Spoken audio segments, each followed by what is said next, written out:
Kita cerita ditolak oleh seorang cewek, tapi kali ini ceritanya berbeda ya. Tetap cerita saya, tapi ini timeline-nya berbeda ya. Nah, jadi seseorang ini kita sebut aja namanya Melati. Melati ini adalah cinta pertama saya ya. Cinta pertama gua gitu. Dia adalah seorang anak yang sangat manis, terlihat baik, rambutnya tuh ikal-ikal, kayak bob gitu. Pokoknya anaknya sangat amat cantik sekali pada saat itu. Dan dia tuh termasuk orang yang sangat amat berpengaruh gitu. Dia tuh anak gaul di sekolah gitu. Nah, sementara gua waktu itu, gua tuh adalah anak yang kayak ya in between lah, gaul tapi nggak gaul, nggak pernah diajak main sama teman-teman gaul, tapi kayak anak gaul di sekolah gue tuh kayak tahu gue siapa gitu, jadi kayak in the middle. Nah, pada saat itu gue ingat kayak gue tuh suka banget sama cewek ini, si Melati, karena senyumnya tuh ramah kepada semua orang, sangat amat halus kan. Tapi pada saat itu Melati ini tuh sering jadian sama kakak tingkat gitu. Jadi kayak dia tuh primadona gitu kan, primadona kelas gue, dan dia tuh jadinya sama kakak tingkat atau enggak kayak anak-anak gaul tapi dari sekolah lain gitu. Dan kita tuh sama-sama tahu gitu kayak, oh ini anak Melati ini kayak anak-anak keren yang kayak cuman anak-anak keren lain yang deketin dia. Kalau nggak atlet kayak pemain bola gitu-gitu, atau kayak anak-anak gaul.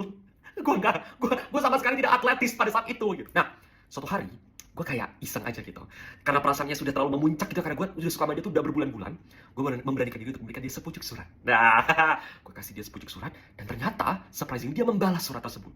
Dan kita tuh dekat, jadi kayak intens, tiba-tiba ngobrol, tiba-tiba kayak saling chat satu sama lain dalam periode waktu sebulan. Jadi tiba-tiba tuh dekat dan intens gitu. Nah, gue merasa Melati menunjukkan ketertarikannya pada gue, hingga akhirnya tiba-tiba Melati menjauh tanpa alasan. Dan gue ditinggal begitu saja gitu, kayak kok tiba-tiba dia balas chatnya makin lama makin jarang, hingga akhirnya tersebarlah di sekolah bahwa dia tuh udah jadian sama anak gaul lainnya. Nah, sakit hati dong. Nah, pada akhirnya gue nanya lah sama teman dia, gue tanya kayak, si Melati tuh jadian ya sama si kakak tingkat yang ini gitu. Kata temannya kayak, iya. Terus gue bilang, Melati tuh pernah dekat sama siapa aja, gue tanya gitu. Disebutin lah misalnya kayak pernah dekat sama Kevin, pernah dekat sama Michael, semua orang-orang keren nih, kayak atletis gitu, pemain bola. Kevin, Michael, Ridwan gitu. Terus gue nanya, ada lagi ya?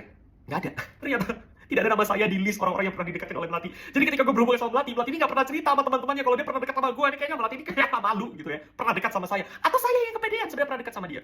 Udah, akhirnya suatu hari gue pergilah keluar kota. Gue pergi keluar kota liburan sama orang tua gue, dan gue membawakan oleh-oleh.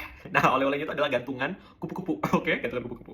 Gue pinginlah menyatakan rasa ketertarikan gue kepada si Melati ini. Gue pengen kasih nih kupu-kupu karena mengingatkan gue kepada sosok Melati gitu. Tapi gue tuh nggak mau ngasih kayak ya udah biasa aja, gue mau kayak rada-rada kayak sinetron gitu kan. Sampai suatu hari gue jalan Melati ada di belakang gue gitu. Gue jalan dan gue menjatuhkan si kupu-kupu itu, terus gitu, dengan tujuan kayak si Melati itu ngambil dari belakang, cenah, iya FTV ya kan. Tapi tahu apa yang terjadi ketika gue jatuhin tuh kupu-kupu, gantungan kupu-kupu?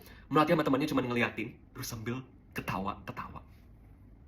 Terus Melati cuma bisa pergi, dan temannya Melati bilang, "Dam, lo serius kayak gini? Melati mana mau kayak sama orang kayak lu?"